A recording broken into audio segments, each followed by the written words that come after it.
ಹೊಂಗನತನು ಕಾಣುತ್ತ ಹೊಸ ಬಾಳಿನ ಹೊಂಗನತನು ಕಾಣುತ್ತ ಹೊಸ ಜೋಡಿಯು ಕುಸುಮಾಂಗಣದಿ ಹೊಸ ಜೋಡಿಯು ಕುಸುಮಾಂಗಣದಿ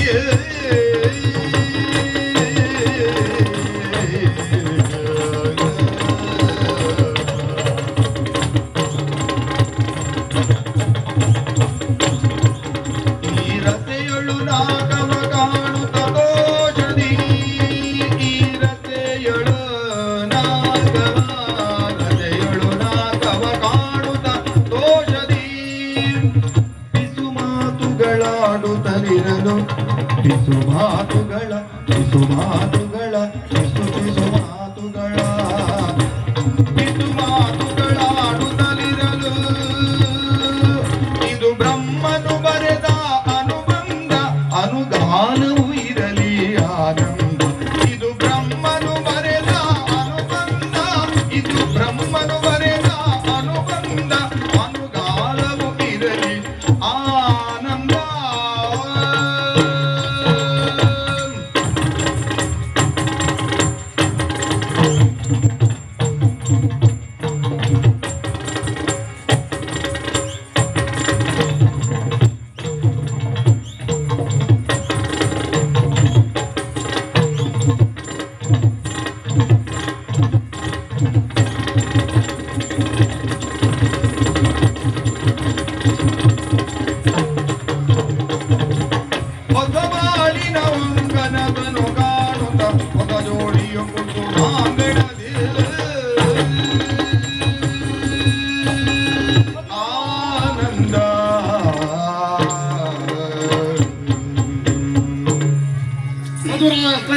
ನಿನ್ನನ್ನು ನಾನು ಪ್ರೀತಿಸಿದೆ ಯಾಕೆ ಬಲ್ಲಯ್ಯ? ಯಾಕಾಗಿ? ನಿನ್ನ ಹೆಸರು ಮಧುರ, ನೀ ಆಡುವಂತಹ ಮಾತು ಮಧುರ, ನಿನ್ನ ಗುಣನಡತೆಯೂ ಮಧುರ. ಹೌದಪ್ಪ. ನಿನ್ನ ಸ್ವರವೂ ಮಧುರ ಅಲ್ವಾ? ಸುಮಧುರವಾದಂತಹ ಜೀವನವನ್ನ ಕಟ್ಟಿಕೊಳ್ಬೇಕು ಅನ್ನುವ ಕಾರಣಕ್ಕಾಗಿ ಇಬ್ಬರು ಒಬ್ಬರನ್ನೊಬ್ಬರು ಪ್ರೀತಿಸಿದವರು ನಾವು. ನಮ್ಮಿಬ್ಬರ ಶುದ್ಧ ಪ್ರೀತಿಯನ್ನ ಕಾರಣದಿಂದ ಒಪ್ಪಿದ್ದಾರೆ. 3 ದಿನದಲ್ಲಿ ಮದುವೆ ಎನ್ನುವುದು ನಿಶ್ಚಯ ಆಗಿದೆ. ಎಷ್ಟು ಸಂತೋಷವಾಗ್ತಾ ಉಂಟು. ಶುಭ ಸುದ್ದಿ ಇದು. ಹೆಣ್ಣಿನ ಜೀವನ ಆರಂಭವಾಗುವುದು ಹಸೆಮಣೆಯಿಂದ ಎನ್ನುವಂತಹ ಮಾತುಂಟು. ಹೌದು. ನಿನ್ನ ಸುಖ ದುಃಖಗಳಲ್ಲಿ ಭಾಗಿಯಾಗಿ ರಕ್ಷಣೆಯನ್ನ ಒದಗಿಸಿ ಹೊಸ ಬಾಳಿನ ಹೊಂಗನಸನ್ನ ಕಾಣುತ್ತಾ ಕುಸುಮಾಂಗಣಕ್ಕೆ ಬಂದವರು ನಾವಿದ್ದೇವೆ. ಹೀಗಿರುವಾಗ ನಿನ್ನ ಮುಖದಲ್ಲಿ ಸುಖ ಇಲ್ಲ, ಆತಂಕ ಕಾಣಿಸ್ತಾ ಉಂಟು. ಇದಕ್ಕೆ ಕಾರಣ ಏನು ಹೇಳ್ತೀಯಾ? ವರುಣ, ಎಲ್ಲಿ ಹುಟ್ಟಿದಂತಹ ಕಿರುತೆರೆ ಹರಿದು ಬಂದು ಸಾಗರವನ್ನು ಸೇರುತ್ತದೆ. ಹಾಗೆ ಎಲ್ಲಿಯೂ ಇದ್ದಂತಹ ನಾನು ಮತ್ತು ನೀನು ಪ್ರೀತಿ ಎನ್ನುವಂತಹ ಅನುಬಂಧದಲ್ಲಿ ಜೊತೆಯಾದವರು. ಹಿರಿಯರ ಆಶೀರ್ವಾದ ಇದೆ ಅಂತಾದ್ರೆ ಜೀವನವೆನ್ನುವುದು ನಾವು ಸವಿಯಬೇಕಾಗಿಲ್ಲ, ಅದನ್ನ ಸವಿಯಬಹುದಂತೆ. ಈ ಲೋಕಮುಖದಲ್ಲಿ ನೀನೇ ನೋಡಬಹುದು. ಹುಡುಗ ನಿಜವಾಗಿ ಪ್ರೀತಿ ಮಾಡಿದ್ರೆ ಹುಡುಗಿ ಮೋಸ ಮಾಡ್ತಾಳೆ, ಹುಡುಗಿ ನಿಜವಾಗಿ ಪ್ರೀತಿ ಮಾಡಿದ್ರೆ ಹುಡುಗ ಮೋಸ ಮಾಡ್ತಾನೆ. ಇಬ್ಬರು ನಿಜವಾಗಿ ಪ್ರೀತಿ ಮಾಡಿದ್ರೆ ಏನಾಗ್ತದೆ? ಮನೆಯವರು ಒಪ್ಪುವುದಿಲ್ಲ. ಮನೆಯವರು ಒಪ್ಪಿ ಹುಡುಗಿ ಒಪ್ಪಿದ್ರೆ ಏನಾಗ್ತದೆ? ಆಯುಷ್ಯವೇ ಇರುವುದಿಲ್ಲ. ಆದ್ರೆ ನಮ್ಮದು ಹಾಗುಂಟಾ? ಇನ್ನೇನು 3 ದಿನ ಅಂತ ಹೇಳಿದ್ರೆ ಮದುವೆ ನಡೀಲಿಕ್ಕಿದೆ. ಬ್ರಹ್ಮ ಬರೆದನು ಬಂದ ಯೋಗ ಉಂಟು ನಮಗೆ ಅಲ್ವಾ? ಆದ್ರೆ ಮನಸ್ಸಿಗೆ ಬೇಸರ. ಹೇಗೆ ಹೇಳಬೇಕೆಂಬುದೇ ಅರ್ಥವಾಗುತ್ತಾ ಇಲ್ಲ. ನಿಶ್ಚಿಂತೆಯಿಂದ ಹೇಳು. ಮೊನ್ನೆ ದಿನ ಆ ಪ್ರಿಯಾಂಕಾ, ಪಾಳೆಗಾರನ ಪ್ರಿಯಾಂಕಾ, ಅವ ಏನ್ ಮಾಡಿದ್ದಾನೆ? ನನ್ನಲ್ಲಿ ಹೇಳಿದ್ದು, ನೀನ್ ಹೇಗ್ ಮದುವೆ ಆಗ್ತೀಯಾ? ಮದುವೆ ಆಗುದಕ್ಕೆ ನಾನ್ ಬಿಡ್ತೇನಾ? ನಿನ್ನ ಜೀವನ ಹಾಳಾಗಿ ಹೋಗ್ಬೇಕು ಅಂತ ಹೇಳಿದ್ದಾನೆ. ಎಲ್ಲಿಯಾದ್ರೂ ಮದುವೆ ಆದ್ಮೇಲೆ ನನಗೆ ತೊಂದರೆ ಕೊಡ್ತಾನೋ ಅದೇ ಭಯ ಈಗ ನನಗೆ. ಮಧುರ, ಇದಕ್ಕಾಗಿ ಚಿಂತಿಸುವಂತಹ ಅಗತ್ಯತೆ ಅನಿವಾರ್ಯತೆ ಇಲ್ಲ. ಮದುವೆ ಎನ್ನುವುದು ಸ್ವರ್ಗದಲ್ಲಿ ನಿಶ್ಚಯ ಆಗಿರುತ್ತದೆ. ಹೀಗಿರುವಾಗ ಲೋಕದ ಯಾವ ವ್ಯಕ್ತಿಯಿಂದಲೂ ಇದನ್ನ ಬೇರ್ಪಡಿಸಲು ಸಾಧ್ಯ ಇಲ್ಲ. ಬಂದದ್ದು ವನ ಪ್ರದೇಶಕ್ಕಲ್ವಾ? ವನದ ಸೊಬಗನ್ನು ವೀಕ್ಷಿಸೋಣ. ಈ ಕಡೆ ನೋಡು, ಗಿಳಿ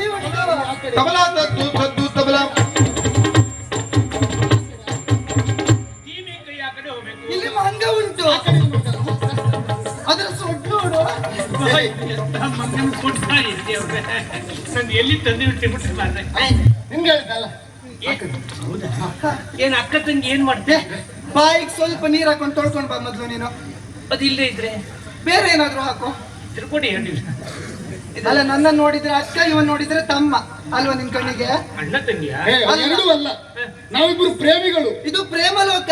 ಮತ್ಸ್ಯಗಳಿಗೆ ಬೇಕು ಮತ್ಸ್ಯ ಲೋಕ, ಗಂಧರ್ವರಿಗೆ ಬೇಕು ಗಂಧರ್ವ ಲೋಕ, ಸ್ನೇಹಿತರಿಗೆ ಬೇಕು ಸ್ನೇಹ ಲೋಕ, ನಮ್ಮಂತ ಪ್ರೇಮಿಗಳಿಗೆ ಬೇಕು ಈ ಪ್ರೇಮ ಲೋಕ.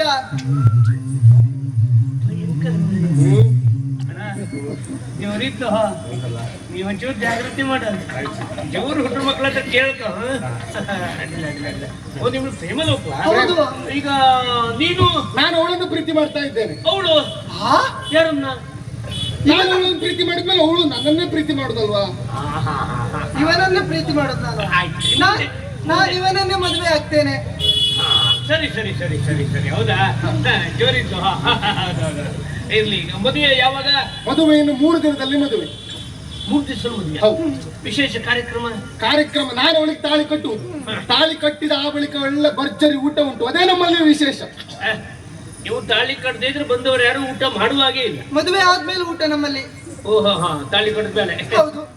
ಜೋರಿದ್ಲು ಜಾಗ್ರತೆ ಮಾಡು ಅದೇ ಹಾಗಲ್ಲ, ಯಾವತ್ತು ಕಾರ್ಯಕ್ರಮ ನೆನಪಿರ್ಬೇಕು ಅಂತ ಏನಾದ್ರು ವಿಶೇಷತೆ ಆಗ್ಬೇಕು, ಏನಾದ್ರು ಒಂದು ಮನೋರಂಜನಾ ಕಾರ್ಯಕ್ರಮ ಆಗ್ಬೇಕು ಅಂತದೊಂದು ಮಾಡಿಸಬಹುದಲ್ಲ.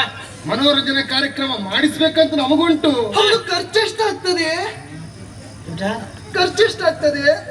ಅಣ್ಣ ಅವಳು ಜೋರಿದ್ಲಲ್ಲ, ನೀ ಸ್ವಲ್ಪ ಜಾಗೃತಿ ಮಾಡು. ಜೋರು ಹುಡ್ರ ಮಕ್ಳ ಹತ್ರ ಎಲ್ಲ ಕೇಳಕ್ಕೂ ಇಲ್ಲ, ನಿಂಗೆ ಆಗ್ಲೇ ಇರ್ತದೆ. ಖರ್ಚು ಹೆಚ್ಚಿಗೆ ಇಲ್ಲ, ಊಟದ ವ್ಯವಸ್ಥೆ ಮಾಡ್ತಾರಲ್ಲ. 1000 ಜನರಿಗೆ ಉಂಟು ನಮ್ಮಲ್ಲಿ. 8 ಜನರಿಗೆ ಹೆಚ್ಚಿಗೆ ಮಾಡ್ರೆ ಸಾಕಷ್ಟೇ. ಓ, ಇವರು 8 ಜನ ಬರ್ತಾರೆ. ಬರುದ್ ನಾವು 3 ಜನ. ಹಾ. 3 ಜನರು ಒಬ್ಬವ ಇವನು ಹಾಗೆ 8 ಜನರಷ್ಟು ಊಟ ಮಾಡ್ತಾನೆ. ಹಾಗೆ ವ್ಯವಸ್ಥೆ ಮಾಡ್ತೇವೆ ನಾವು. ನಾವು ವ್ಯವಸ್ಥೆ ಮಾಡ್ತೇವೆ, ಆದ್ರೆ ಕಾರ್ಯಕ್ರಮ ಒಳ್ಳೇದಾಗ್ಬೇಕು ಅಂತ ಆದ್ರೆ ಒಳ್ಳೆ ಹಾಡುಗಾರರು ಬೇಕಾಗ್ತದೆ. ನಿಮ್ಮಲ್ಲಿ ಇದ್ದಾರಾ? ಒಳ್ಳೆ ಹಾಡು ನಿಮ್ಗೆ ಎಂತ ಮದುವೆ ಮಲ್ಲ ಅಲ್ವಾ? ಮದುವೆ ಮನೆಯಲ್ಲಿ. ಅಣ್ಣ ನೋಡು, ಪ್ರೇಮಿಗಳು ಇರುವಾಗ ಹಾಡು ಹೇಳುದು ಹೇಗೆ, ಒಂದು ನಿಶ್ಚಿತಾರ್ಥಕ್ಕೆ ಹೇಳುದು ಹೇಗೆ, ಮದುವೆ ಮಲ್ಲಿ ಹೇಳುದು ಹೇಗೆ, ಇಷ್ಟೆಲ್ಲ ಗೊತ್ತಿದ್ದವನಪ್ಪ ಈ ತಬಲಾ ಸಿದ್ದು. ಹೌದಾ? ಒಂದು ಪ್ರೇಮಿಗಳೇ ಜೊತೆಗಿರುವಾಗ ಹಾಡು ಹೇಳುದು ಹೇಗೆ, ನೀವು ಹಾಡು ಹೇಳ್ತೀರಾ? ಮತ್ತೆ ನೀವಿಬ್ಬರಿದ್ದಾಗ ಹೇಳುದು ಹೇಗೆ ಕೇಳಿ. ಅಂಗನಾಮಣಿ ನಿಲ್ಲು ನಿಲ್ಲು ನಿಲ್ಲೇಲಿ, ಇದೊಂದು ಪ್ರೇಮಿಗಳು ಜೊತೆಗಿರುವಾಗ ಹೇಳುವಂತ ಹಾಡು. ಇದು ಒಳ್ಳೇದುಂಟು. ಹಾಗಂತ ಈಗ ಒಬ್ರೆಲ್ಲೋ ಅಪ್ಪನ ಮನೆಗೆ ಹೋಗ್ಬಿಟ್ರಪ್ಪ, ವಿರಾಗಿ ಅವಾಗ ಹೇಳುದು ಹೇಗೆ? ಅದಕ್ಕೆ ಬೇರೆ ರಾಗ ಉಂಟಾ? ಹೌದು, ಕೇಳಿ ಕೇಳಿ. ಅಂಗನಾಮಣಿ ನಿಲ್ಲು ನಿಲ್ಲು ನಿಲ್ಲೇಲಿ, ಇದು ಅವಾಗ ಹೇಳುವಂತ. ಅಣ್ಣ ನಮಸ್ಕಾರ. ಹಾಗಂತ ಬೇಸರ ಮಾಡಬಾರ್ದು. ಇಲ್ಲ, ನಮ್ಗೆ ಎರಡರಲ್ಲೂ ಯಾವ ವ್ಯತ್ಯಾಸವೂ ಕಾಣಲಿಲ್ಲ. ಒಂದು ಮಾತು, ನೀವೇ ಹಾಡು ಹೇಳುದಾದ್ರೆ ಈ ಕಾರ್ಯಕ್ರಮ ಬೇಡ. ಅಯ್ಯೋ ಕಾಯ್ದೆ ಮರೆಯ ಯಾವ್ದ್ರಲ್ಲಿ ಹೊಡಿಬೇಕು ಬರೀ ಅವಳು. ಜೋರಿದ್ಲು. ಅಡಿಲ್ಲ ಅದು ಕಾರ್ಯಕ್ರಮ ಎಷ್ಟೊತ್ತಿಗೆ? ಕಾರ್ಯಕ್ರಮ ಮಾಡ್ಲಿಕ್ಕೆ ಒಂದು ಒಳ್ಳೆ ಸಮಯ ಆಗ್ಬೇಕು. ಎಲ್ಲ ಮದುವೆಯನ್ನು ನೋಡಿ ಊಟಕ್ಕೆ ಹೋಗುವಂತಹ ಸಂದರ್ಭ ಒಳ್ಳೆ ಸಮಯ. ಆಗ ನೀವು ಕಾರ್ಯಕ್ರಮ ಆರಂಭ ಮಾಡಿದ್ರೆ ಕಾರ್ಯಕ್ರಮ ಚಂದ ಆಗ್ತದೆ. ಊಟಕ್ಕೆ ಹೋಗ್ಬೇಕು, ನಿಮ್ ಕಾರ್ಯಕ್ರಮ ಪ್ರಾರಂಭ ಆಗ್ಬೇಕು. ಎಲ್ಲವರು ಎದ್ದೋದ್ಮೇಲೆ ನಮ್ಮ ಕಾರ್ಯಕ್ರಮ, ಹೋದವರು ಬರುವಾಗ ಆಗ್ಬೇಕು ಅಂತ ಕಾರ್ಯಕ್ರಮ ನಮ್ದು ಆಗ್ಬೇಕು ಅನ್ನುವುದೇ ನಮ್ಮೆಲ್ಲವರ ಆಸೆ. ಗೊತ್ತುಂಟ ನಿಮ್ಗೆ? ಆಗ್ಲಿ. ಹೌದಲ್ಲ? ಅಷ್ಟೊತ್ತಿಗೆ ಮಾಡಿ ಕಾರ್ಯಕ್ರಮ ಒಳ್ಳೇದಾಗ್ಬೇಕು. ಈಗ ಮುಂಗಡೆ ಎಷ್ಟು ಕೊಡ್ಬೇಕು? ನೀ ಎಂತ ಕೊಡುದು ಬೇಡ, ಊಟ 8 ಜನಕ್ಕಷ್ಟೇ. ಊಟ ಮಾತ್ರ ಸಾಕಾ? ಕಾರ್ಯಕ್ರಮ ಒಳ್ಳೇದಾಗ್ಬೇಕು. ಬರ್ತೇವೆ. ನನ್ನ ಮನೆಗೆ ಹೋಗುವ. ಬಂದೆ. ನನ್ನ ಮದುವೆ ವಿಶೇಷವಾಗಿ 7-8 ತಬಲೆ ಇಡ್ಬೇಕು. ಅವನ ಹತ್ರ ಹೇಳಿದ್ಯಾ? ಯಾಕೆ? ತಬಲ ಇಡ್ಲಿಕ್ಕೆ ಅಲ್ಲ, ನಾ ಬಾರಿಸ್ತೆ ಆಗಲ್ಲ. ಅಲ್ಲ, ನೀವು ತಬಲ ತರ್ಬೇಕು, ನೀವು ಬಾರಿಸ್ಬೇಕು. ನಂದೇ ತಬಲ ಆದಿಸುವ. ಹೌದು, ಮತ್ತೆ ಬರ್ತೇನೆ.